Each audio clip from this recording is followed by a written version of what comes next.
has something fundamentally changed in the market's view of the dollar as a reserve currency? I was at an event last week and lots of people just said, well, Tina, there isn't an alternative. But does that matter? It does matter, but it doesn't mean to say that we will carry on this gradual trend away from the dollar. BRICS De-Dollarization isn't just a financial buzzword. It's a ticking time bomb threatening your future. Imagine waking up one morning to find the dollars in your savings account, the ones you trusted for decades, suddenly worth less than yesterday because behind closed doors, the world's biggest economies have quietly declared war on the American dollar. Think it couldn't happen here? Think again. We're talking about the $7.5 trillion shift that's already started. Massive sell-offs in U.S. Treasury bonds, secret deals, and an unstoppable momentum that no one in Washington wants to talk about. What happens next might shock you. For decades, the American dollar was the backbone of global trade. A currency so trusted that countries like China, Russia, and even small nations saw it as a safe bet, a ticket to stability. It was more than just paper. It was the lifeblood of an interconnected world economy that kept factories humming and trade ships loaded. Every time a country earned a dollar, it went back into U.S. Treasury bonds, like clockwork, like trust on autopilot. The U.S. Treasury bond sell-off was unthinkable back then. A nightmare scenario no one dared to whisper. But beneath this shiny surface, cracks were already forming. The IMF's so-called help often came with strings, policy strings that tied developing nations to economic models that didn't always work in their favor. Countries found themselves forced to privatize vital resources, cut subsidies, and open up markets, all while their debt soared and their economies remained vulnerable. And then there's that $37 trillion debt, an amount so large it's almost beyond comprehension. It's like a giant shadow cast over every American paycheck, every loan, every savings account. Imagine being a homeowner who, for decades, made payments on a mortgage that promised security, only to find out the bank had quietly changed the rules behind your back. That's how the world feels about the US dollar today. Do you feel it too? The sense that something's off? That the very system that once promised stability now feels rigged against you? Because here's the thing. Behind the headlines of trade wars and economic forecasts lies a quiet but profound financial revolution. Countries are no longer content to play by the old rules. They're shifting away from the dollar, investing in gold, alternative currencies, even cryptocurrencies, anything to protect themselves from the debt-fueled monster America has become. If this sounds familiar, you're not alone. And yet the real shock is still to come, because what you don't see behind the headlines is even more disturbing. Suddenly, a $7.5 trillion shift away from U.S. assets is underway, and it's happening right now, while most Americans are too busy juggling bills and battling inflation to notice. Asian nations, emboldened by the BRICS De-Dollarization strategy, aren't just dipping a toe into the water. They're diving headfirst into a new financial order. They're shedding their dollar reserves like old skin, snapping up safe haven assets, and forging trade agreements that leave the U.S. dollar out in the cold. And this isn't some fringe movement you can brush off. It's a strategic, coordinated act. Imagine being at the poker table thinking you've got the winning hand, only to realize everyone else has already folded their cards and left the game, leaving you with a pile of chips that no one wants to cash out. That's what the dollar feels like today.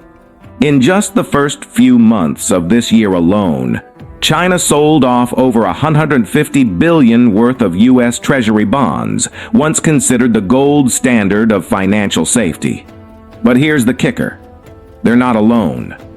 One by one, other nations are following suit, each one looking for a way out of the dollar's iron grip. Why? Because trust is no longer the guarantee it used to be. Decades of economic coercion, through the IMF, World Bank, and even bilateral trade deals, have left a bitter aftertaste. Countries are no longer willing to finance America's debt while watching their own economies suffer the consequences. It's like the world finally realized the price of loyalty was just too high. So where does that leave the average investor? The retiree depending on bonds to pay the bills? The worker hoping their pension is still safe? Could this happen in your own town? Could your savings be next on the chopping block? If this sounds familiar, you're not imagining it. And while some might say this is all just a cycle, a bump in the road, what's really at stake is the trust that underpins the entire financial system. Because when trust collapses, what's left to hold it all together? For millions of families, this crisis isn't some abstract debate between economists. It's a ticking time bomb that's already gone off. Inflation isn't just a headline. It's the reason groceries cost more each week, why rent keeps creeping up, why the dream of sending kids to college seems more and more out of reach.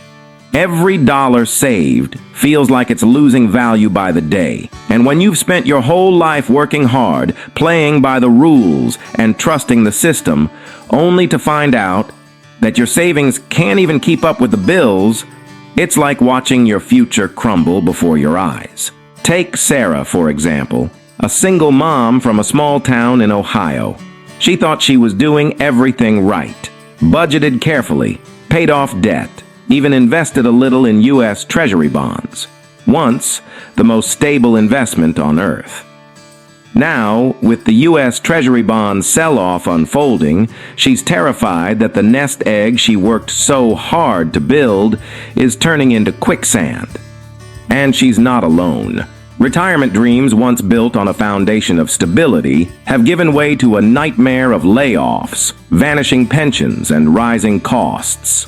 Families who once planned for college tuition now find themselves dipping into emergency funds just to cover rent. Do you ever wonder who's watching out for you in all this? Or does it feel like the system that was supposed to protect you is the same one taking it all away? If this sounds familiar, you're not alone. Because here's the hard truth. This isn't just about spreadsheets and trade agreements. It's about parents deciding which bill to pay this month. It's about seniors deciding whether to fill a prescription or buy groceries. It's about communities losing faith that the American dream is still possible. The damage doesn't end here. This isn't just a series of isolated headlines. It's a systemic unraveling that stretches far beyond any single country or trade deal. Think about it. BRICS De-Dollarization isn't a one-off event. It's part of a much larger cycle of debt, distrust, and financial warfare that's been building for years. Nations around the world are no longer willing to risk their futures on a currency that looks increasingly shaky.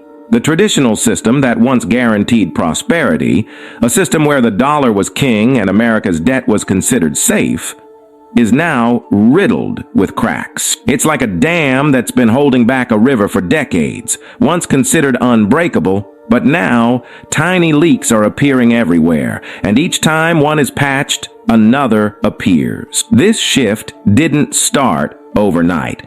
From trade wars to sanctions, from financial coercion to IMF strings, countries have been quietly seeking ways to diversify their assets into gold, digital currencies, and even bilateral trade deals that bypass the dollar entirely. And it's not just governments making these moves. Private investors, hedge funds, even pension funds are starting to question the reliability of dollar-denominated assets. What happens when trust, the bedrock of any financial system, starts to erode? Just ask Argentina, where decades of debt and devaluation taught an entire generation to hold dollars under the mattress instead of trusting their own banks.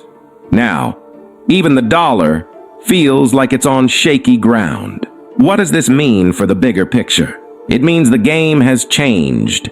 The rules we've relied on for so long, believing that the dollar was too big to fail, that U.S. Treasury bonds were the world's safe haven, no longer hold the same weight. The U.S. Treasury bond sell-off is just one piece of a much larger puzzle, a puzzle that's starting to show a future where America's financial dominance is no longer a given. If this sounds familiar, you're not imagining it. And as this shift gains momentum, the question isn't just what's happening now, but what happens next.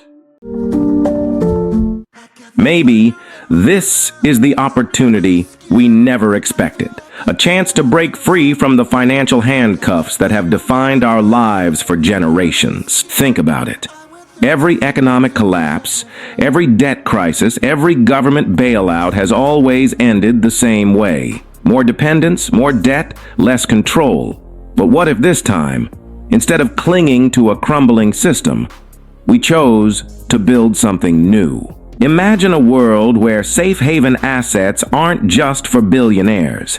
A world where communities invest in each other, where local economies thrive because people trust the person across the street more than the faceless banker in some faraway office. Take Iceland, for example. After their 2008 financial meltdown, they didn't just bail out the banks and move on. They let them fail, and then they rebuilt. They invested in local businesses, tourism, and technology.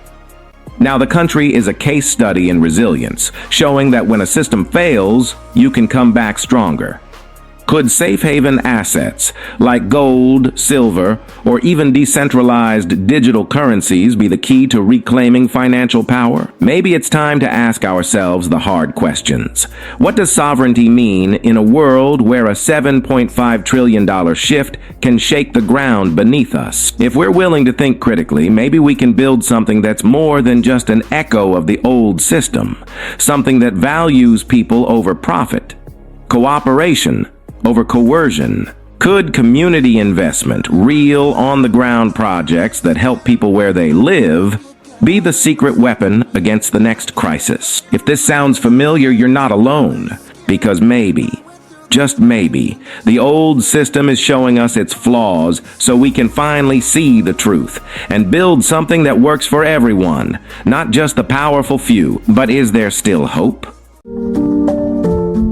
In the end, it's not just about a $7.5 trillion shift. It's not just about BRICS De-Dollarization or the IMF's grip on emerging economies. It's about survival. It's about dignity. It's about families like Sarah's, sitting at the kitchen table with a calculator and a stack of bills, wondering how the dream of a stable life turned into a never-ending fight to stay afloat. It's about the workers who gave their best years to companies that promised pensions, and then watched those promises vanish with the latest market swing. It's about retirees who now live in fear that their hard-earned savings are nothing more than numbers on a screen that can disappear overnight. It's about the parents who saved every penny, hoping to give their kids a better life, only to see college tuition skyrocket and housing prices spiral out of reach. And it's about the ordinary investors, people like you who trusted the system, bought into the American dream, and now find themselves holding the short end of the stick. If the system fails us again, can we build one that serves everyone, not just the elite? That's the question we have to ask. It's a question that cuts deeper than numbers and charts. Because at the heart of every financial crisis is a human story, a life changed forever, a trust broken, a hope deferred. Would you let this happen where you live? Or would you stand up and demand better?